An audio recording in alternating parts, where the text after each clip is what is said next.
Good morning. आज का topic है गुरुत्वाकर्षण।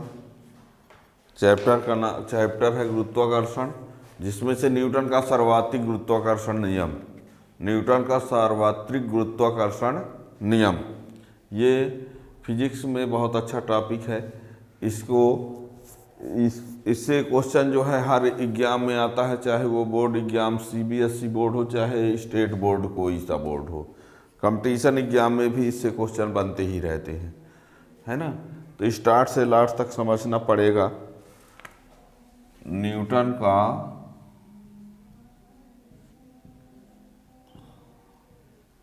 सार्वत्रिक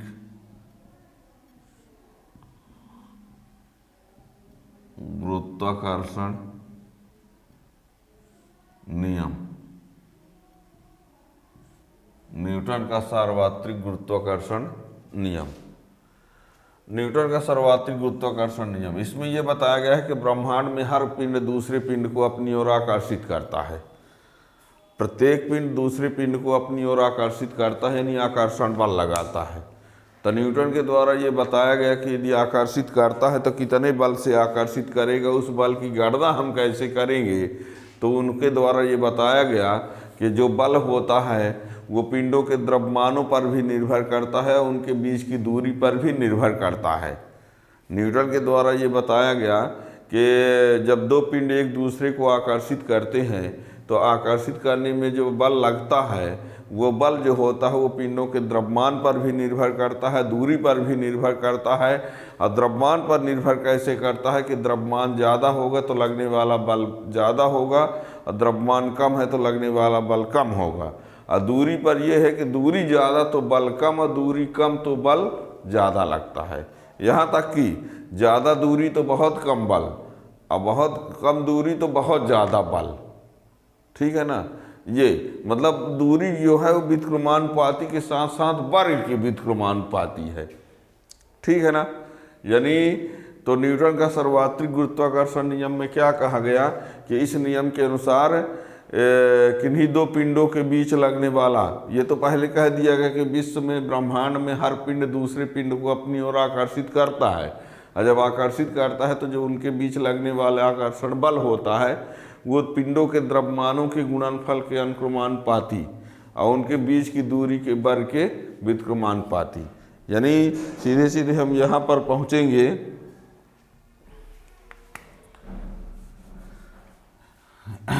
इस नियम के अनुसार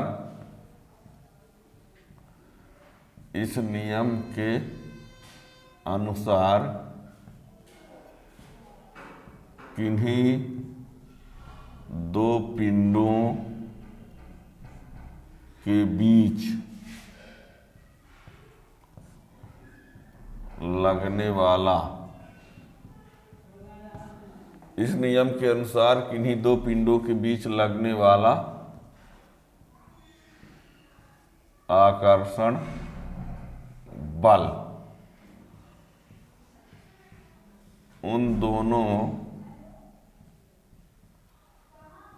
दोनों पिंडों के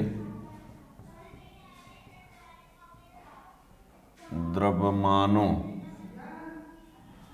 इस नियम के अनुसार किन्हीं दो पिंडों के बीच लगने वाला आकर्षण बल उन दोनों पिंडों के द्रव्यमानों के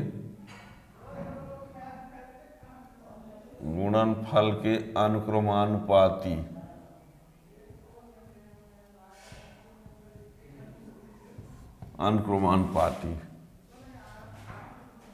तथा उनके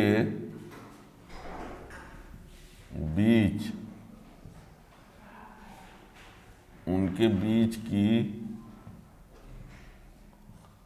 दूरी के वर्ग के व्युत्क्रमानुपाती होता है। इस नियम के अनुसार किन्हीं दो पिंडों के बीच लगने वाला आकर्षण बल उन दोनों पिंडों के द्रव्यमानों के गुणनफल के अनुक्रमानुपाती तथा उनके बीच की दूरी के वर्ग के व्युत्क्रमानुपाती होता है। और इसकी जो दिशा होती है उन दोनों पिंडों को मिलाने वाली रेखा के अनुदिश होती है। इसकी दिशा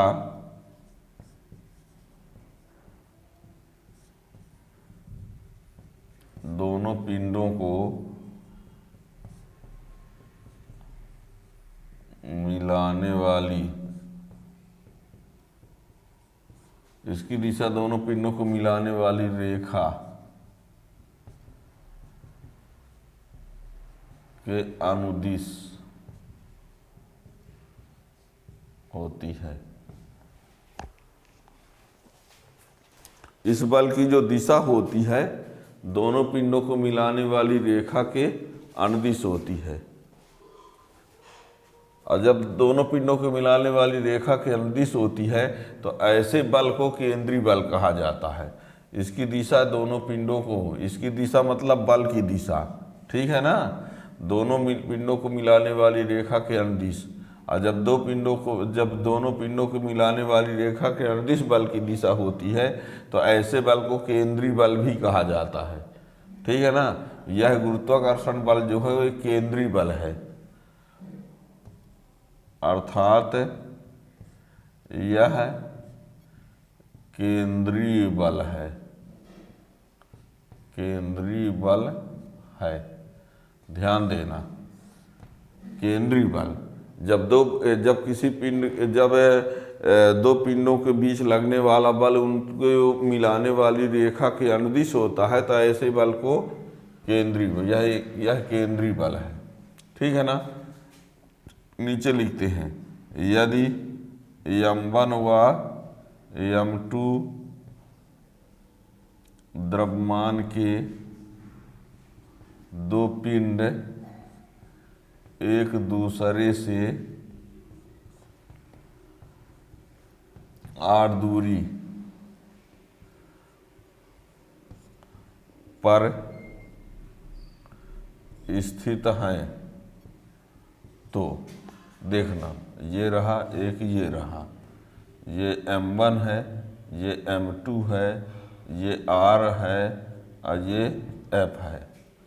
यदि m1 और m2 द्रव्यमान के दो पिंड एक दूसरे से r दूरी पर स्थित हैं तो नंबर 1 यह प्रोपोर्शनल m1 m2, नंबर 2 यह प्रोपोर्शनल 1/r², और दोनों को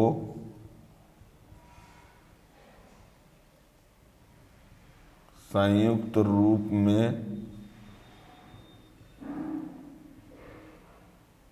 लिखने पर यह प्रोपोर्शनल m1 m2 अपान r², या f g m1 m2 अपान r²। क्या किया, द्रव्यमानों की गुणनफल के अनुक्रमानुपाती मीन्स या प्रोपोर्शनल m1 m2, और दूरी के वर्ग के व्युत्क्रमानुपाती तो या प्रोपोर्शनल 1/r², और या प्रोपोर्शनल m1 m2 या प्रोपोर्शनल 1/r²। इन दोनों को एक साथ जब लिखेंगे तो m1 m2 अपान r², और जब इस प्रोपोर्शनल को हटाते हैं तो कोई नीतांक लेना पड़ता है, और जो यहाँ नीतांक उपयोग किया गया है वो g है। और g ही क्यों लिया गया है, क्योंकि ये नीतांक गुरुत्वाकर्षण नीतांक के नाम से जाना जाएगा।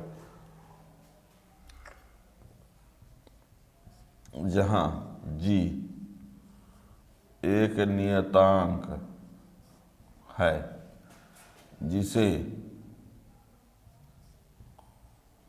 सार्वत्रिक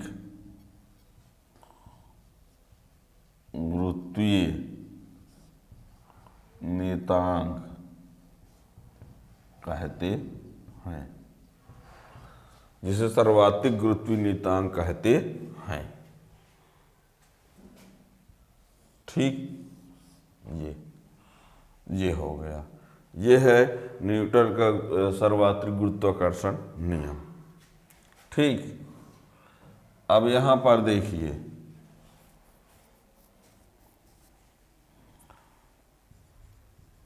जी की परिभाषा,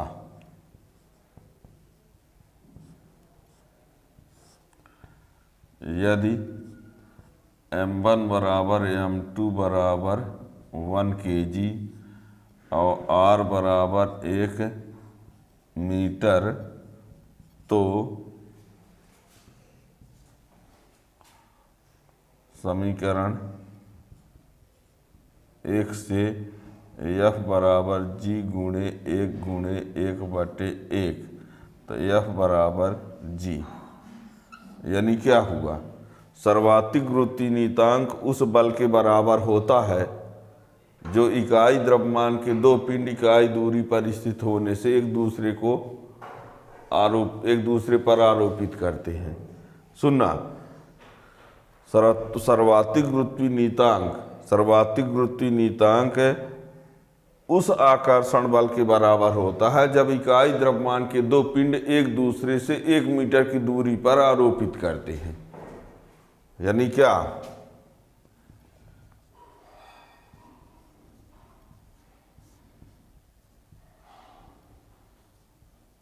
गुरुत्वीय नियतांक उस आकर्षण बल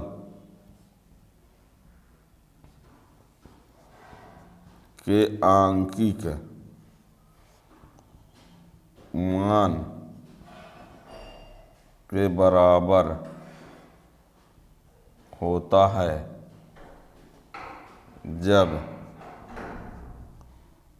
इकाई द्रव्यमान के दो पिंड 1 मीटर की दूरी पर स्थित होने पर एक दूसरे पर आरोपित करते हैं।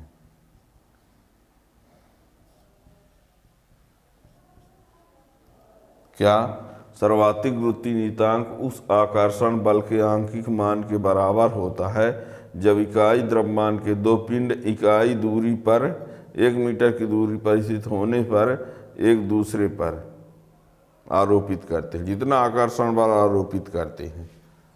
ठीक है ना। अब इस जी का मात्रक क्या होता है, जी का मान कितना होता है, तो ये थोड़ा सा देख लो।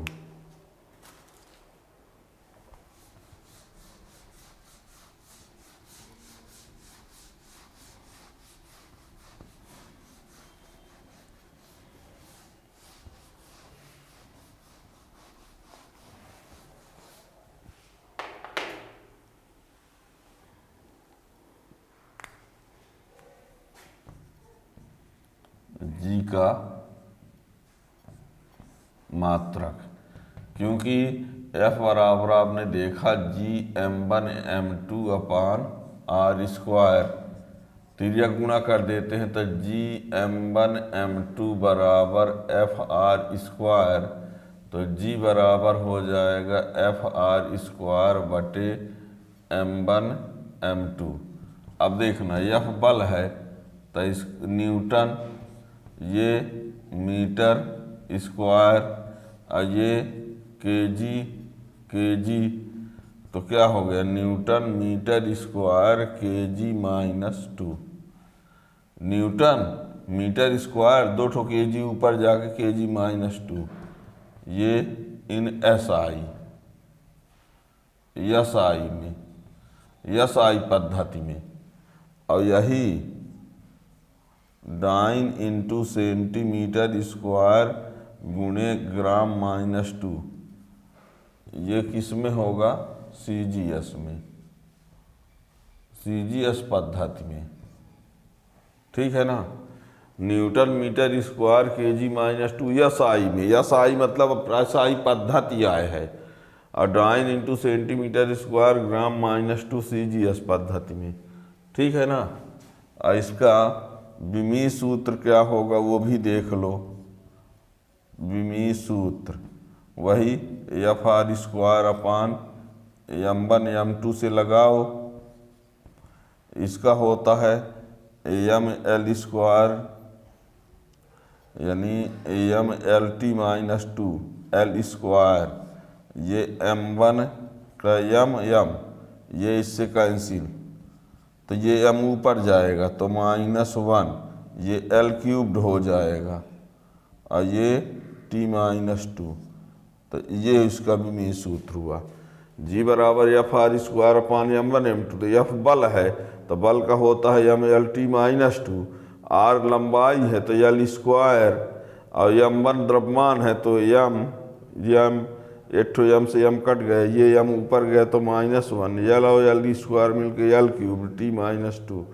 ये तो जी का विमीय सूत्र हो गया, ठीक है ना, ये मात्रक ये विमीय सूत्र।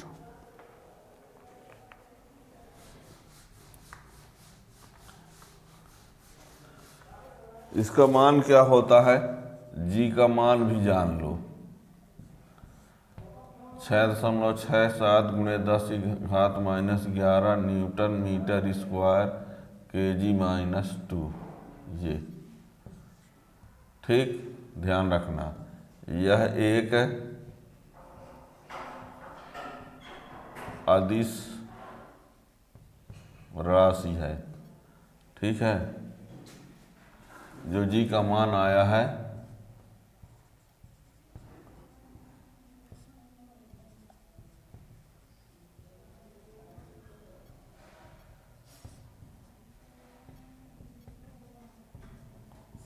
यह मान हर जगह समान रहता है,